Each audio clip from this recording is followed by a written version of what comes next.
Welcome, everybody. Welcome to episode number 144 of the Fraternity Foodie Podcast. I am your host, Mike Ayalon, CEO of Greek University. We call these episodes Fraternity Foodie because there is nothing like great food to bring people together. Make sure you go and check out the new book that we released a month ago. It's called From Letters to Leaders, Creating Impact on Your College Campus and Beyond. It's available on your Kindle for only $2.99. I promise you, a great deal. Or you can have the paperback shipped to you for only $9.99 on Amazon. Go and check that out. Now, today we have with us Dr. Shyam Sriram. He has been involved in the fields of secondary and higher education since 2003. He has worked as a teaching assistant at a Hispanic Service Institution, a teaching assistant at a large urban university. He taught full-time at the largest community college in a southern state. He's worked as an adjunct professor at a historically black college. He spent a year working at 2 private Islamic schools in suburban Chicago. He also spent 2 summers working with inner city high school students in Atlanta and taking part in several intensive grading workshops with advanced placement exams. He's taught dozens of classes, he's mentored thousands of students, and he realizes now more than ever that we need quality professionals in higher education who are not just great teachers, but also great administrators. He's got some specialties in Asian American politics, Southern Asian politics, political science education, public law, immigration, refugee politics. I can't wait to dive into all of it. Welcome to the show, Shyam. Thank you. It's nice to be here. It's great having you. I have so many questions for you. I'm so glad that you're joining us on the Fraternity Foodie Podcast. But, I think it's always helpful for our listeners to understand a little bit of background of where you're from. You decided on Purdue University for your undergraduate experience. So I'm wondering, why was Purdue the right choice for you? Sure. So I want to just clarify that my name is actually pronounced Shyam. Shyam, yes. But yeah, but I do want to say, as far as background, so my parents are immigrants from India. They moved to Chicago in the 1970s. I'm the first person in my family born in America. So Chicago has always been our family base. So when it came time to pick a college, I wanted to pick a school within about 200 miles of Chicago for like accessibility. The other thing about my story that's kind of unique is when I was 9, we all moved back to India. And I lived in India from 9 to 17, from 5th to 12th grade. So India is very STEM oriented, very science oriented. And my high school actually only had 2 tracks for high school students. There was like a business, commerce, accounting, or there was science, physics, chemistry, biology. There was nothing in between. So I really liked physics. I used to read a lot of books by Richard Feynman, an American physicist, and picked physics as my major. So then the question was, time to go to college. What are the best science schools near Chicago? And that's how I ended up at Purdue, originally to study physics. It's a great school, Shyam. So I have lots of alumni friends that went to school at Purdue, fantastic institution, beautiful campus. And of course, the fraternity and sorority community and the houses on that campus are just tremendous. So I'm quite envious of all of that. And, speaking of fraternities, you joined Alpha Chi Rho fraternity there. So what was special about the brothers at Alpha Chi Rho at Purdue? Right, so it's a great question, and thank you again for acknowledging that Purdue is a special place. Yeah. I will say that what happened so again, the reason I shared my background, I think it's important because even though I was an American student, because I'd gone to high school overseas, I kind of didn't have those like social connections that people have in high school that they take with them to college. I'd never gone to a prom. I missed out on that good part of like the American development. So I was pretty lonely at Purdue also, but I also wanted looking for clubs and other things. And then I went to a recruiting event that was held at the Purdue Union in probably January of '98, so in my second semester. And I saw this incredibly diverse group of guys. I saw a guy with red hair his name was Matt Ruby, he was Jewish. I met a couple of African-American brothers, a brother who was Filipino-American, And they were just so enthusiastic about getting to know me. And I just started going to Rush events in the spring of '98, everything from cookouts to, I remember we watched the movie Swingers with Vince Vaughn, like in our living room there. It was called the Red Room. And it just felt like a really great group of guys that were, I didn't really, it's ironic, right? Because now I'm positioning myself in the diversity equity space. And I'm actually speaking at Alpha Chi Rho's National Convention in June as a keynote on diversity. But I think it all started with the house because I didn't realize at that time that Purdue wasn't that diverse. Like now it's all I can think about. But at the time I didn't think about it. And I didn't even think about that Alpha Chi Rho was much more diverse than other houses. It just felt like a good fit. Like, everyone who's in a fraternity or sorority and has been an alumni or an alumnus and alumna, like these are your people. This is your tribe. And that's how I felt. I felt like I was part of something, that I was nurtured, I was supported, and it just felt like a great fit. That's awesome. Well, I'm glad that you found the perfect fit. Sounds exactly like my fraternity was operating in the mid to late 90s, very similar demographics. So that's awesome. Obviously, it was a great experience, and I'm so happy that you have the opportunity to speak this summer at their conference. That's going to be just a fantastic experience, not only for you, but also for the brothers that are in attendance. I think that's going to be fantastic. Yeah. Now, you've been involved in the fields of secondary and higher education since 2003, and now you're a visiting assistant professor at Butler in political science, and you're also a faculty advisor for Phi Delta Theta, I know. So what is it like working with the undergraduates at Butler? So it's been a great experience. And again, I'll tell you why. Part of the reason it's been great is it's been great to come back to Indiana 20 years later after graduating from college and only be like an hour away from West Lafayette. And it's for me like full circle. Like I really feel like I have the opportunity now as an adult to give to my students in a way where it's not just about teaching, it's more about mentorship and advising. And again, most of my students were not even alive when I was in the Greek system at Purdue, but yet now there's an opportunity to kind of draw on those experiences. Like it's incredible. I was on the Interfraternity Council at Purdue in 2000, so 21 years ago, and yet there's a kinship of, I feel like I have now with IFC at Butler or Panhell at Butler because of that experience. Mm. I think because of my background in the Greek system, I'm more attuned to some of the unique challenges the Greek system faces. And I think that allows me, especially to be a person of color, but to also be very proud of the Greek system and to recognize that there are things that need to be fixed, but complaining about it doesn't get it fixed. Rather, how do we like work together? And in fact, I have partnered with some students. Like I have an article coming out with a student, an op-ed, where we looked at why sorority system particularly is so entrenched with kind of like white privilege, even more so than fraternities.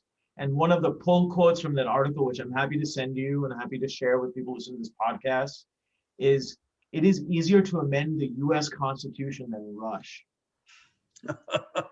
And I think that, but I think there's a truth in that. And I think we were going to talk about this eventually, that one of the things that COVID has done, especially for sororities, it has changed how sororities do Rush. And there's an argument that now so much of it is now over Zoom, that it has fundamentally shifted the idea of putting on heels and a dress and parading in front of a house. And now sororities truly have to choose based on character. So that I think is going to cause a huge shift. And even fraternities as well, how people do Rush. It's not just about like, hey, you're fun to hang out with. What is the contribution?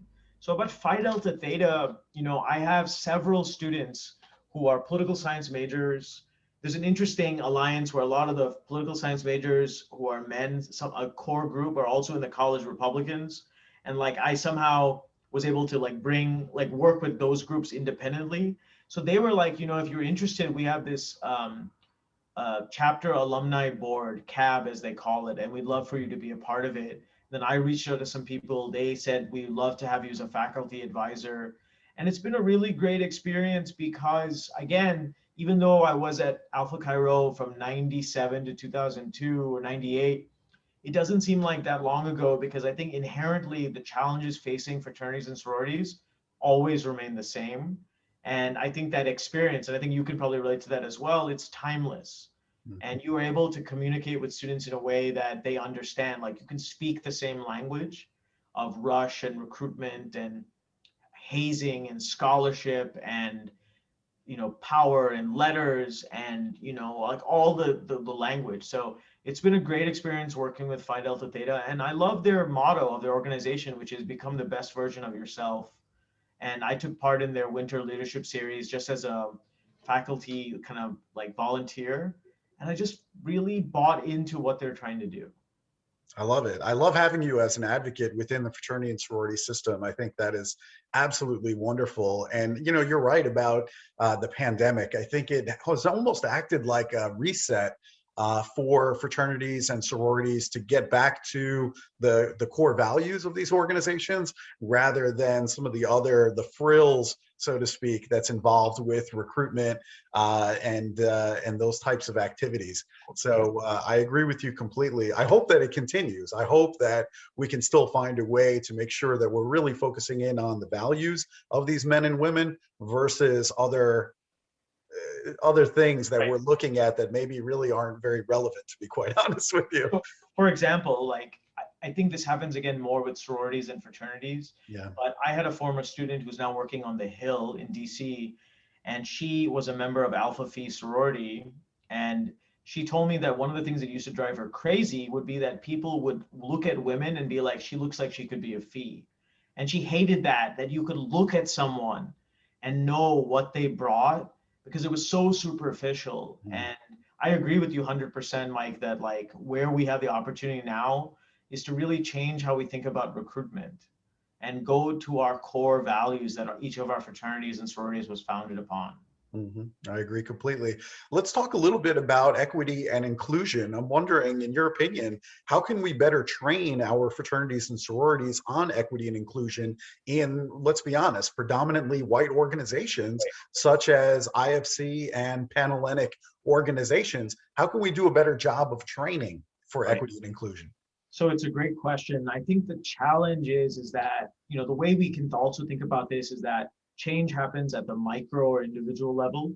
It happens at the institutional level, but there's structural things, and structural meaning racism, colorism, patriarchy, sexism, capitalism, right? Like these are like things that don't really go away, but they influence how things are. And the reason I'm bringing that up is that some of these can be changed at the chapter level. The problem is that I think some of our national fraternities and sororities have been slow to change also. And I think, as you know, chapters learn so much of their culture from the national organization. And I think what BLM has shown in the last year is that at the national level, would love to see and maybe possibly work with you as well about this is how do we reach out to the national organizations to get them to think about diversity, equity, and inclusion? So for example, in my opinion, so I'm going to be looking at national and chapter level. I don't think it's enough just to have diverse people in leadership because that creates tokenism, right? Like you have the one African-American brother and you ask him to be diversity chair. Like, what does that feel like? It feels like tokenism. So I do think it's important to have diverse representation, but I also think that people need to be recruited into those roles, not because they're not white, but because of what they can offer, right? So I think recruitment is absolutely key. Number one, how we recruit.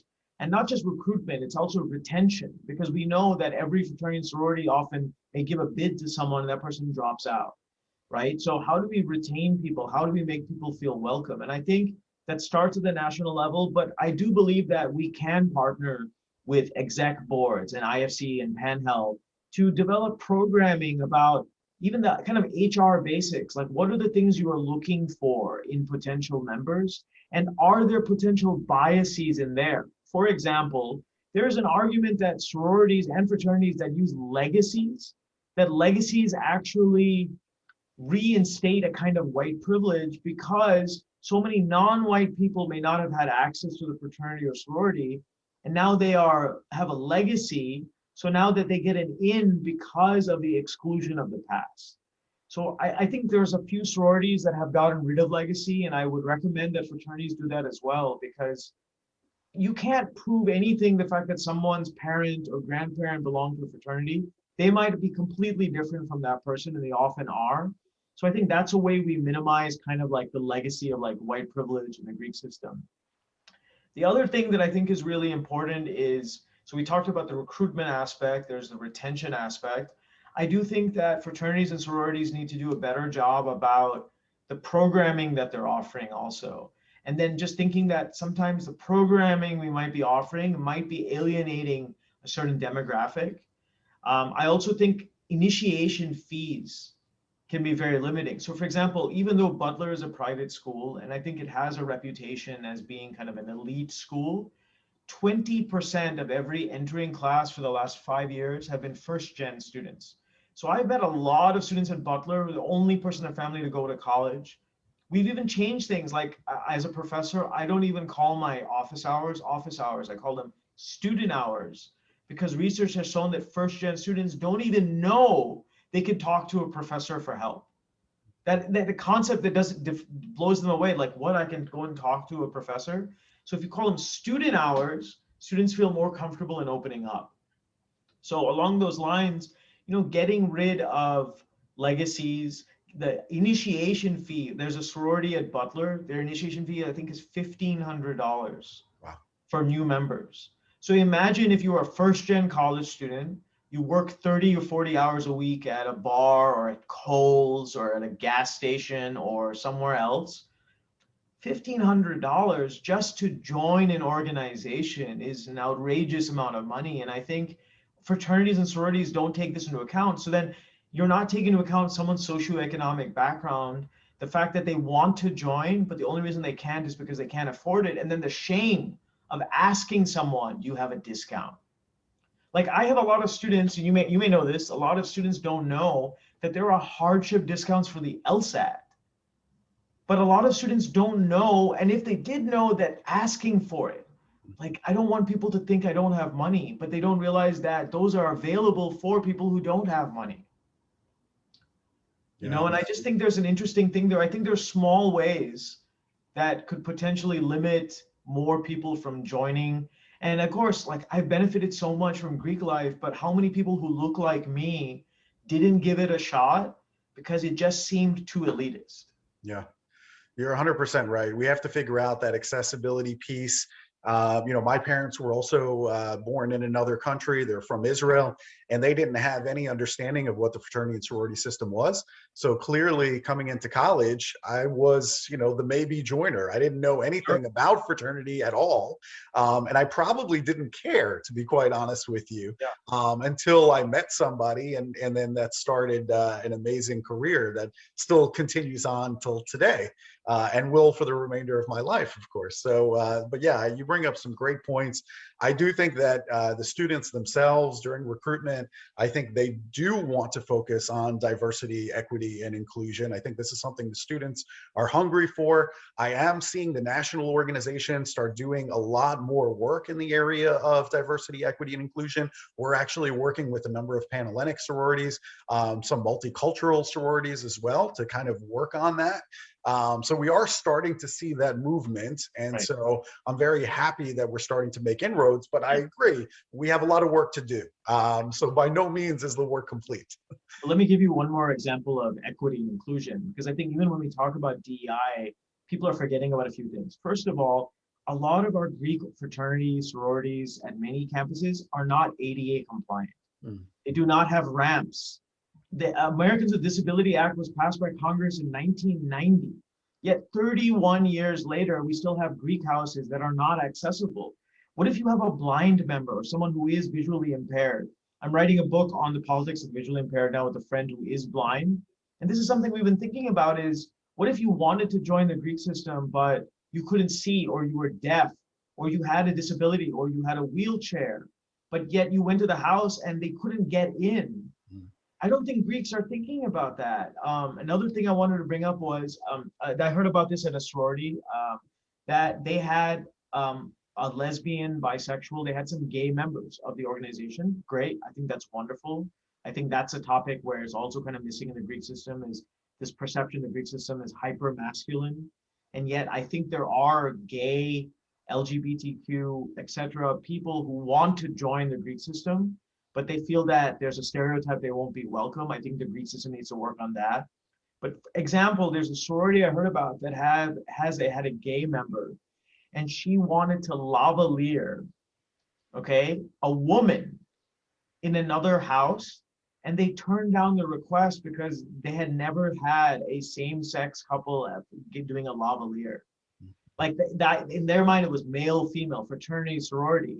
There was nothing even that allowed for them to have a same-sex couple.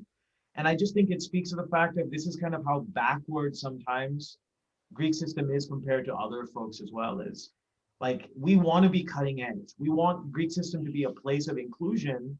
These small things I think matter. Or for example, you said your parents are from Israel. Mm-hmm.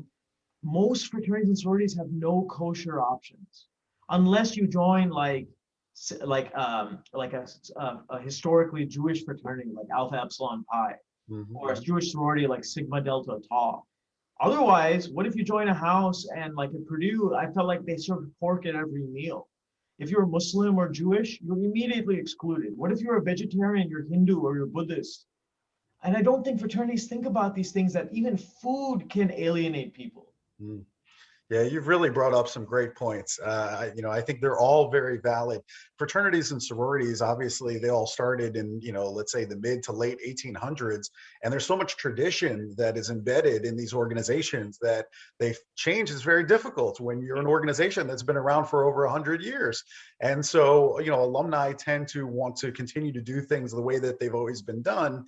But yet at the same time, we're trying to be cutting edge and we're trying to be attractive to Gen Z, which is very different than trying to attract a millennial, for example. Right. So, this is the struggle. This is kind of the pain that we have to endure, and we have to really be very intentional about changing some of these things in order to be more welcoming, like you said, to various people. And you know what? And this isn't going to go away anytime soon. I think we need to be honest about the fact that the demographics on college campuses are getting more and more diverse every single day. So we have to come to terms with this, yes, ultimately, if we want the fraternity and sorority system to be successful. Yeah, because unfortunately, at most schools, fraternities and sororities are still very white.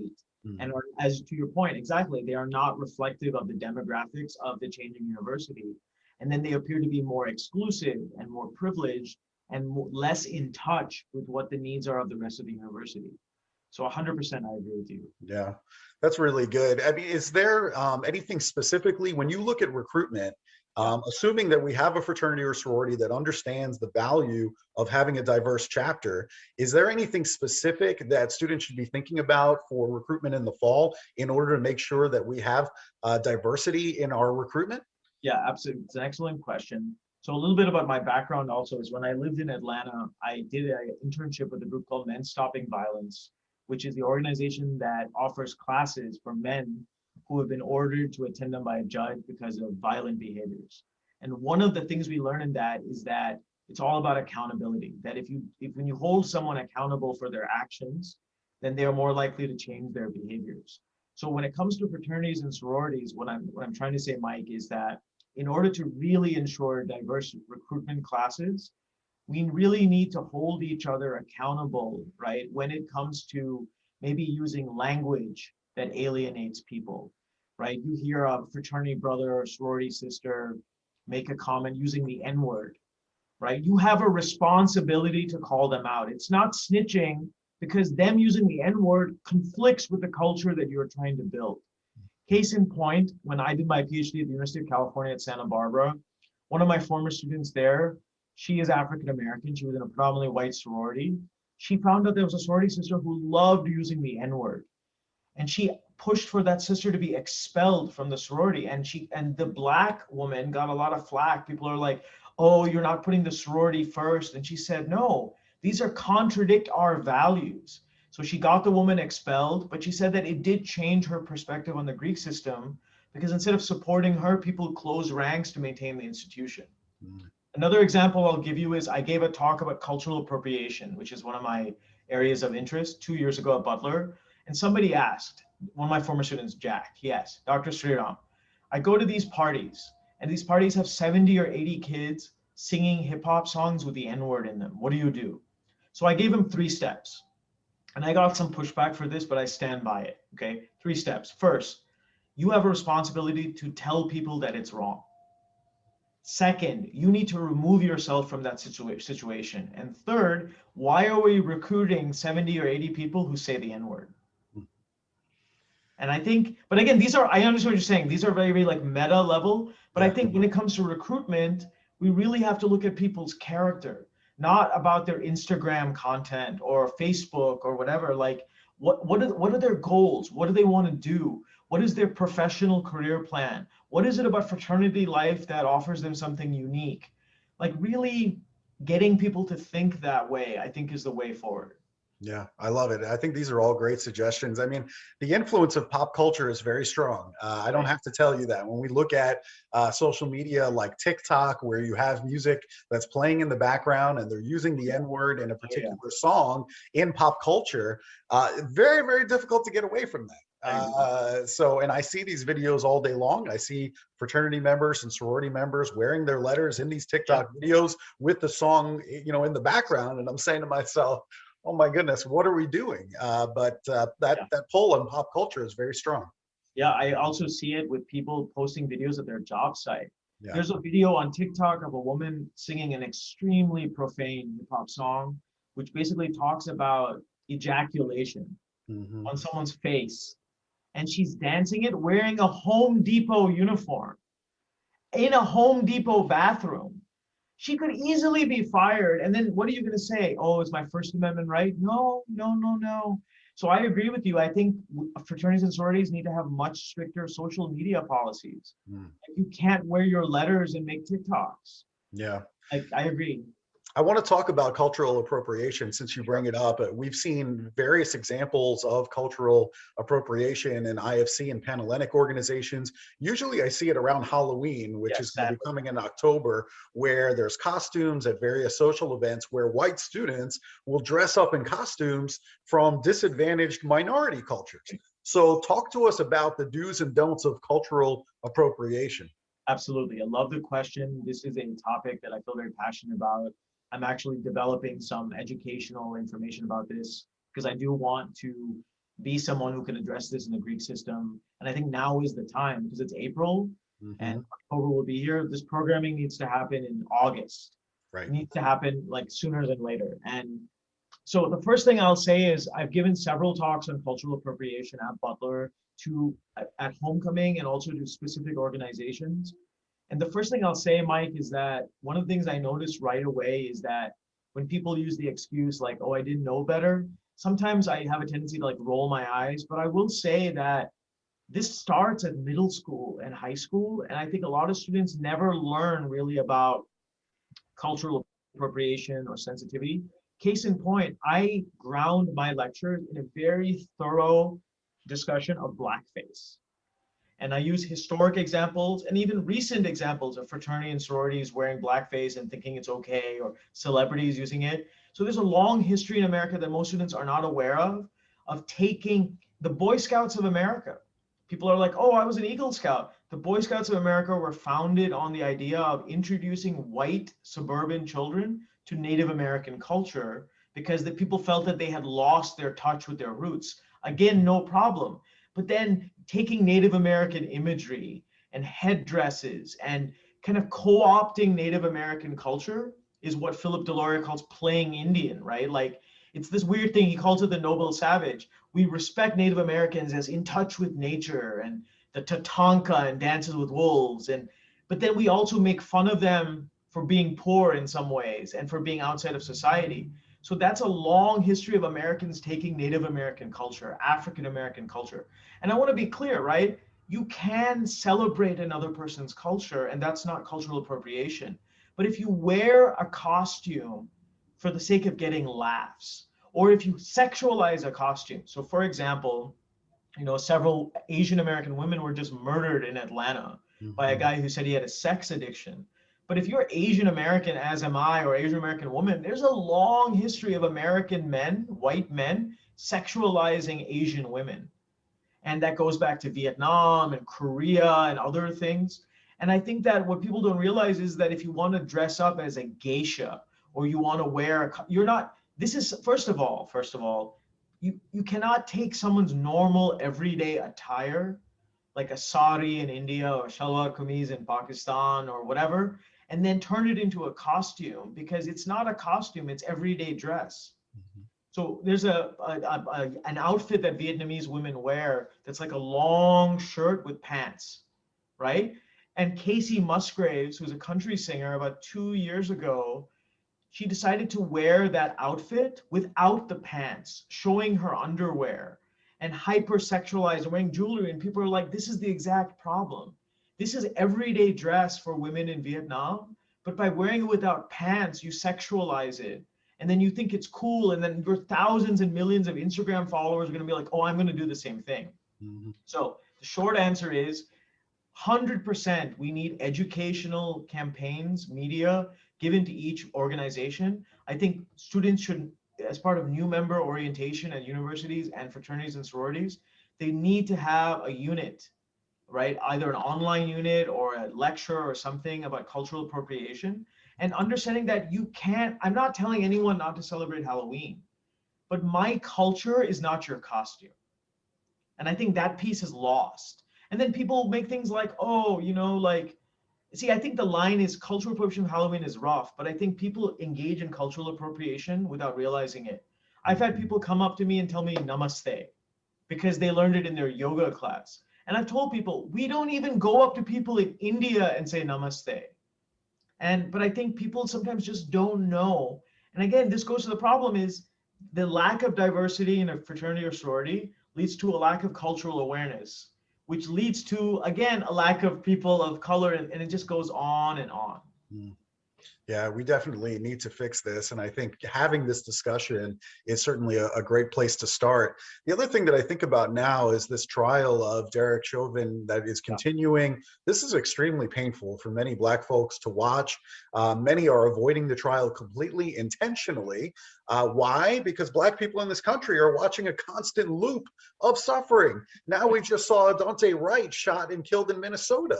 People are fed up and people are tired. So how do we get closer to a criminal justice system that works for all citizens of this country? It's a great question. Just writing some notes. I want to say that. So first of all, I'll say that something that Americans really do poorly is activism. Now, I will say that in the last year, that has changed quite a bit. I Right. took part in some protests, and it was very powerful. Like to do protests where I was like, hands up, don't shoot, and kind of experiencing that. So we do see a protest culture, which we've had in America in the past, kind of rise up again. And not taking part or being apolitical is not an option. It never was, and certainly now it is not an option. So I understand why people are frustrated because they see these institutional problems, these structural racist problems. The woman who shot Dante Wright was a police officer, I think, for 26 years, and she claimed that she didn't know the difference between her taser and her gun. And when someone who hears that is African American, the first comment is going to be like, how can you not know? How can your ignorance ruin a family? So let me say a couple of things. First of all, I think that people are hurting. I do feel here again, I think you and I are probably on the same page here.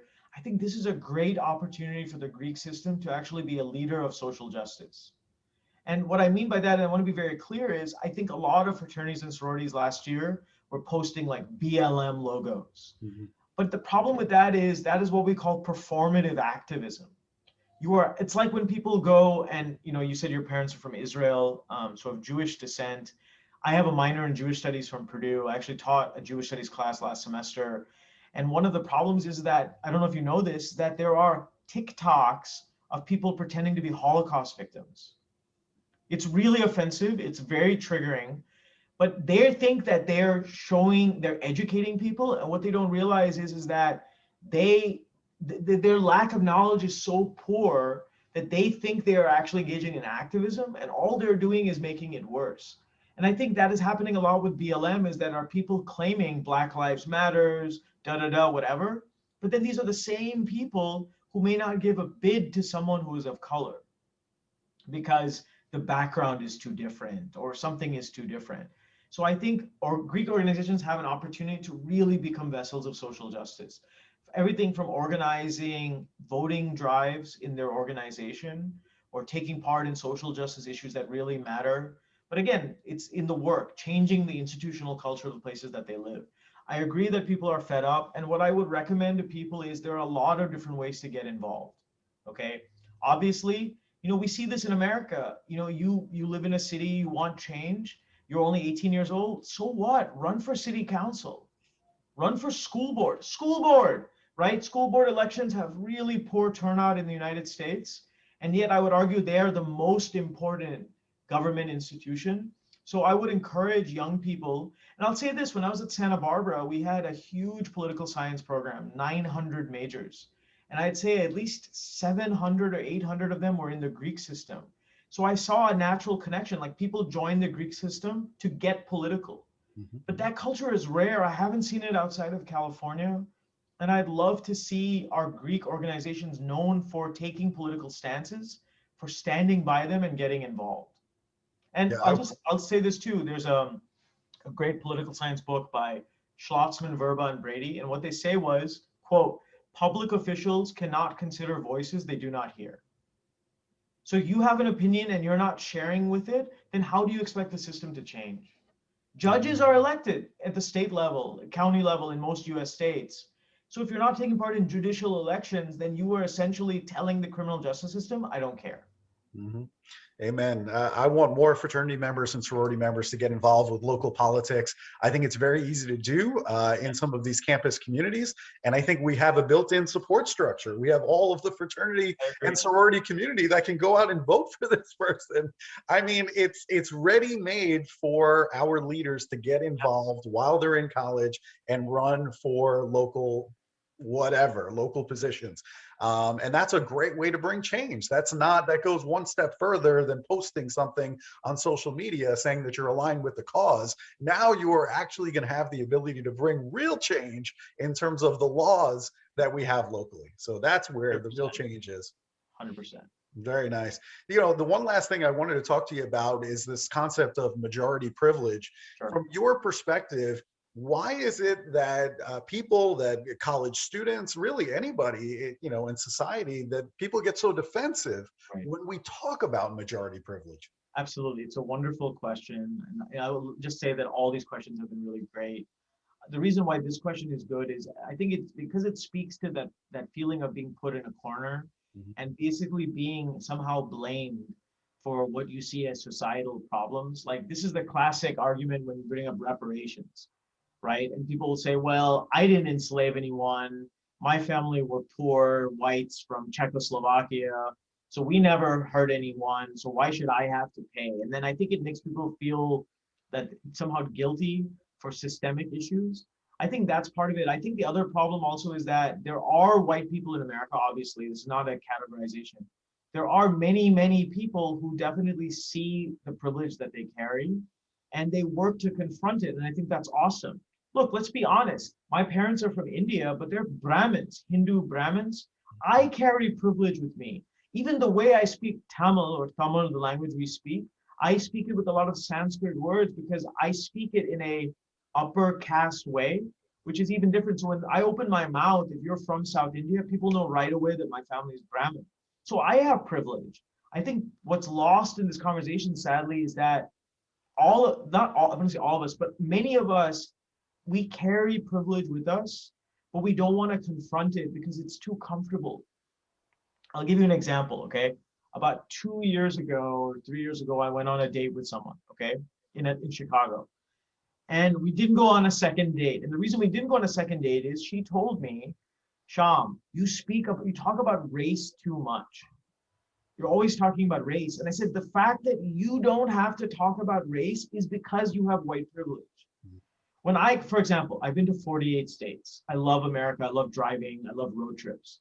But yet there are parts of America that I have been told not to visit because the people are not open-minded, right? The fact that most people can just get behind the wheel and drive, listening to like some Zeppelin or Pink Floyd and just go for a road trip. But yet when I go for a road trip, I am so afraid now of just, the Dante was killed because he had an air freshener, apparently, which blocked his rearview mirror, which caused the police to pull him over. I think about this all the time. If I'm in a work zone, am I gonna be more likely to pull over? Now, if I do speed in a work zone, I'm breaking the law. But then the question I have is, when I get pulled over, will I be treated justly? Will I be treated fairly?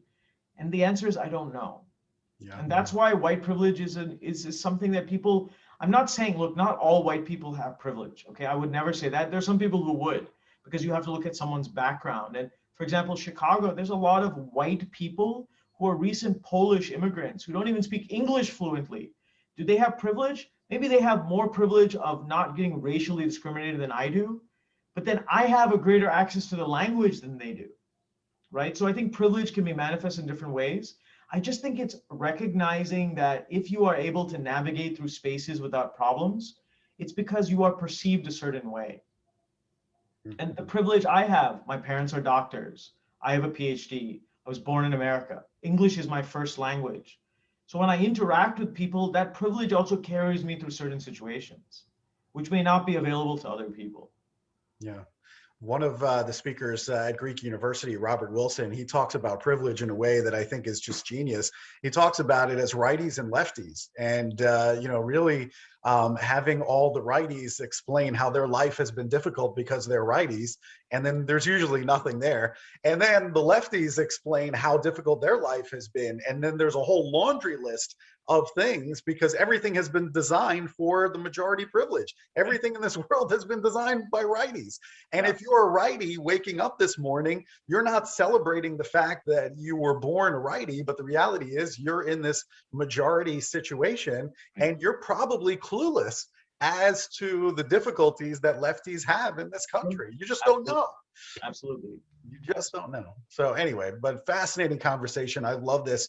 Now, I do have to ask you the question because we love good food here at Fraternity Foodie. Sure. And I'm curious, what is your favorite restaurant to go to in the Indianapolis area?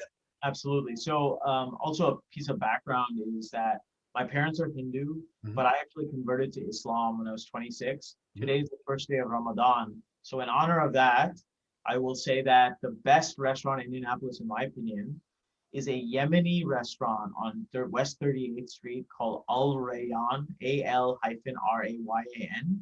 It's a huge restaurant, and if anyone's not familiar with Yemeni food, it is Mediterranean, but heavy on lamb and chicken and rice. Everything is made on site. Everything is fresh. The food is incredible. The portions are huge, and I would love more people to go check it out. I will definitely go and check it out. I'm a big fan of Mediterranean food, as you can imagine. So I will definitely check that out next time I'm in Indianapolis, which hopefully will be, I think, August or so. So I'll definitely send you an email, see if we can meet up over there. I think that would be a lot of fun. All right. So if our listeners want to bring you in to speak on their college campus, or maybe they want to connect with you on social media, where's the best place for them to go and reach you? Right, so I'm on LinkedIn, but the best place really for me I found is Instagram. And I'll tell you this why is I'm one of the rare professors where so last year when we went online and everything got shut down and everyone was freaking out, I realized that my students were losing their connection to the university. So in order to fix that, I started an Instagram account. It's Prof, P-R-O-F, Shyam, S-H-Y-A-M, underscore 1979. Okay, Prof Shyam underscore 1979. And what I realized was I put it in the syllabus and people started adding me on Instagram and I followed them and they followed me. And what happened was people did not feel disconnected from the university. I gave out my cell phone number on my syllabus. I've never done that before, but people text me and they're like, Dr. Sriram, I have COVID, I'm in quarantine. Just want to let you know I'm taking a mental health day. It has really created a bond with my students that didn't exist before. And I'm grateful for that. Yeah, I love the access. I think it's fantastic. I also, obviously, I'm on all the social media, whether it be Instagram or TikTok, or I give out my cell phone freely as well. I mean, I just want to help in any way that I can. And if it helps to feel connected while we're also isolated over the last 13 months, then by all means, I'm all for it. So thank you. Thank you so much for the work that you do, Dr. Sriram. I really appreciate it. This has been a great conversation. I hope we can find a way to work together going forward. And listen, if our listeners, if you enjoyed it, make sure you like this, make sure you share this with other students on campus. And what can I say? You're great. Thank you. Thank you. And do you speak any Hebrew? I do speak Hebrew. Lehitraot. Lithra, it's very good. Tov Uh, Maod. Yofi. All right. Take care. all right, that's all you know. No, I know a few more, but that's That's very good. I appreciate it. It definitely brightened up my day. No question about it. All right. We'll see you soon. Thank you so much. And thank you to all of our listeners. We'll see you on another episode of Fraternity Foodie. Thanks so much. Bye for now.